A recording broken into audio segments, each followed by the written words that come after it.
Hello everyone, and welcome back to the Fluctus channel. The CH-53K King Stallion is the largest and most powerful helicopter ever built for the United States military. Developed for the Marine Corps, it replaces the older CH-53E Super Stallion and gives Marines a heavy-lift aircraft designed for modern assault support, ship-to-shore movement, and recovery missions.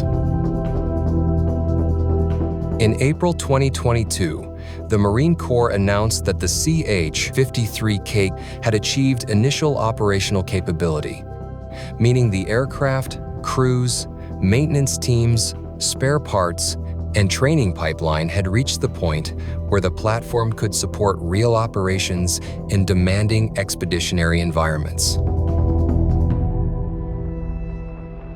The King Stallion looks familiar because it follows the long CH-53 family, but nearly everything inside was redesigned. It uses 3 GE-38-1B engines, composite rotor blades, digital flight controls, modern avionics, and a wider cabin than earlier models. The helicopter can lift about 27,000 pounds externally, over 110 nautical miles in hot and high conditions, giving commanders the ability to move vehicles, artillery, supplies, or troops where roads and landing craft cannot reach during expeditionary operations from the sea. A typical CH-53 mission begins long before the rotors start to turn. Crews walk around the aircraft and inspect blades, hinges, landing gear, cargo hooks, fuel points, sensors, antennas, panels, and engine areas. They look for leaks, loose fasteners, damaged wiring, worn tires, or anything that could become a problem once the helicopter is vibrating under full power. Inside the cockpit, pilots review displays, communications, navigation, fuel, hydraulic systems, and warnings. Crew chiefs check the cabin, ramp, tie-downs, emergency gear, and cargo area. Starting the aircraft is deliberate. Electrical power comes online, systems initialize, and the engines are brought up in sequence. The rotor slowly gathers speed until the massive blades create a deep, heavy beat. Pilots test controls, confirm power margins, and coordinate with ground personnel before lifting into a hover.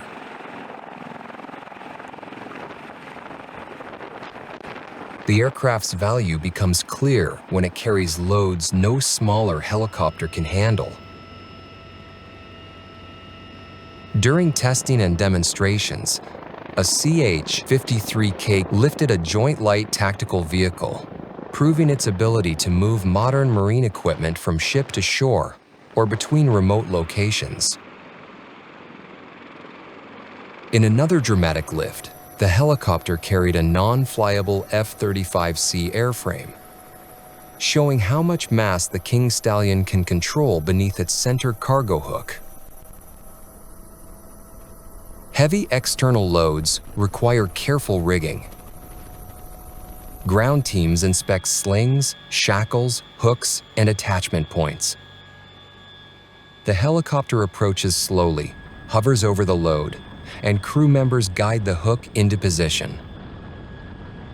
Once connected, the pilot raises power gently until the sling tightens and the load leaves the ground. The crew watches for swinging, twisting, or uneven balance before departing. The CH-53K also supports aircraft recovery. During an MH-60 recovery mission, Marines rigged the downed Navy helicopter and used the King Stallion to lift it from the recovery site. Such missions demand patience because damaged aircraft can shift unpredictably and must be carried without further destruction. The cabin can also move troops and internal cargo. Marines board through the rear ramp, secure weapons in packs, and sit along the sides while crew chiefs monitor movement. Internal cargo is tied down to floor points, with weight distributed so the helicopter remains balanced. In assault missions, the CH-53K carries Marines into landing zones with speed and mass.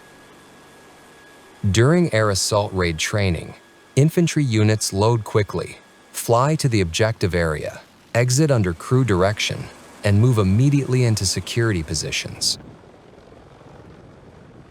Egress training prepares them for emergencies.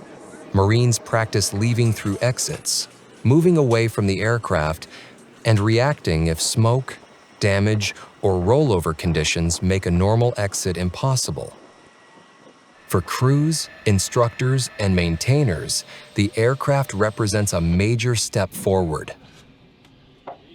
That matters because a heavy-lift helicopter may be asked to move a vehicle one day, carry infantry the next, and recover damaged aircraft after that. It gives the Marine Corps heavier lift, modern controls, and more reliable performance for difficult missions that begin where ordinary transport ends under pressure. Range and endurance are just as important as raw lifting power, so the CH-53K was tested with aerial refueling. During refueling trials, the helicopter flew behind a tanker fitted with a hose and drogue system. The pilot aligned carefully, extended the refueling probe, and eased toward the drogue, while turbulence, rotor wash, and tanker wake affected the approach.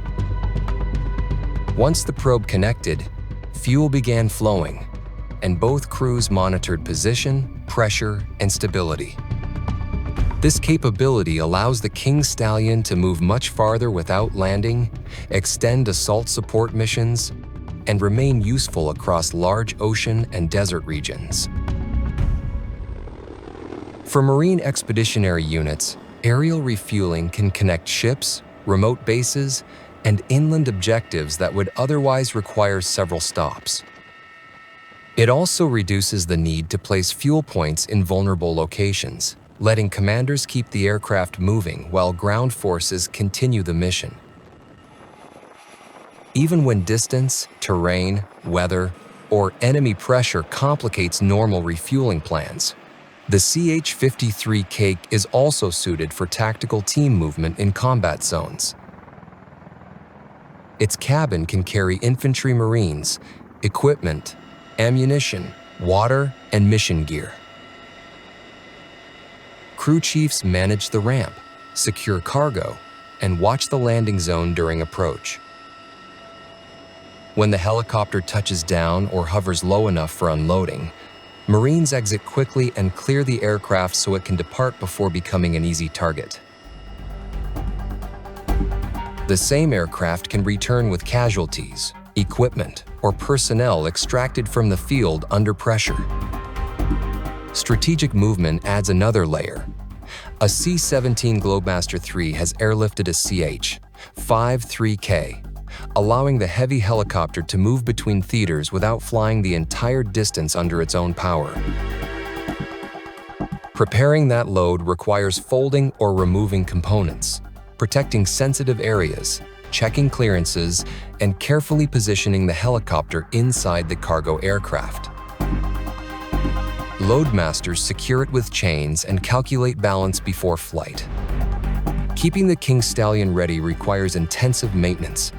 Mechanics inspect engines, transmissions, rotor heads, drive shafts, hydraulic lines, avionics, fuel systems, and the cargo hook. Panels are opened, filters are checked, fluids are sampled, and faults are traced through digital systems. The aircraft's modern digital design helps maintainers identify problems faster, but its size means every task still demands planning, stands, tools, and teamwork. When HMH 461 received additional CH-53Ks as part of the IOC milestone, the arrival represented more than new aircraft on the ramp. It meant squadrons were building the crews, maintainers, manuals, supply chain, and experience needed to make the helicopter operational. Each inspection, training flight, cargo lift, and refueling test helped turn a new machine into a dependable Marine Corps workhorse. The process continues after every demanding mission and prepare it for the next task. A helicopter this powerful is only truly useful when the people around it keep it controlled, documented, and ready. The King Stallion's strength is measured not only by what it can lift safely, but by how reliably it can do that job again and again reliably. While the CH-53K is the largest helicopter built for the United States military, the Me-26 remains the largest helicopter ever placed into production anywhere in the world. Developed in the Soviet Union, the Me-26 was designed to lift massive cargo into remote regions where runways, roads, or heavy cranes might not exist. Its 8-blade main rotor, twin engines, huge fuselage, and rear loading ramp make it a flying cargo truck. The Me-26 can carry around 20 tons of cargo, either inside its cabin or as an external sling load. The cockpit is wide, filled with analog instruments, switches, engine gauges, navigation equipment, and communication panels that were advanced for their time. Maintenance begins with scale. Technicians inspect the enormous rotor blades, gearboxes, engines, landing gear, ramp, cargo floor, hydraulic systems, and control linkages. Access panels are opened, oil levels checked, filters examined, and exposed systems inspected for leaks, cracks, wear, or heat damage. Because the helicopter is so large, crews use ladders, platforms, and teamwork to reach components above the ground. Starting the Me-26 is a slow process. The engines start one after the other, and the huge rotor begins turning above the fuselage. As the blades accelerate, the downwash grows powerful enough to throw dust, grass, and loose objects across the landing area. If carrying an internal load, vehicles or supplies are driven up the rear ramp and tied down to floor points. If lifting externally, riggers connect slings to the cargo hook and check balance before the helicopter takes the weight. The aircraft lifts into a hover, stabilizes, and slowly transitions into forward flight. In flight, the crew monitors vibration, engine power, altitude, route, weather, and cargo behavior. Landing requires the same careful discipline. The pilot reduces speed, descends gradually, and settles the helicopter onto the landing area, while crew members watch obstacles and ground conditions. Belarus has used the Me-26 as a rescue and heavy-lift helicopter, taking advantage of its ability to move large cargo or support recovery tasks in difficult locations. The American aircraft emphasizes marine expeditionary assault support, digital systems, ship compatibility, and modern reliability. The Me-26 emphasizes enormous volume and raw lifting capacity above all else operationally. Both prove that heavy helicopters remain essential when cargo is too large or time is too short.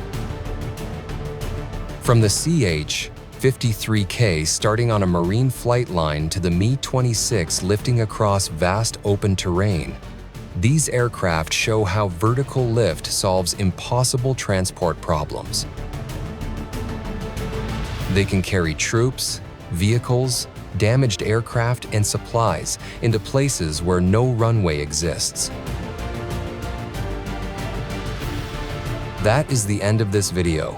I hope you enjoyed it. Make sure to subscribe to this channel so you don't miss any of our new content. Thank you.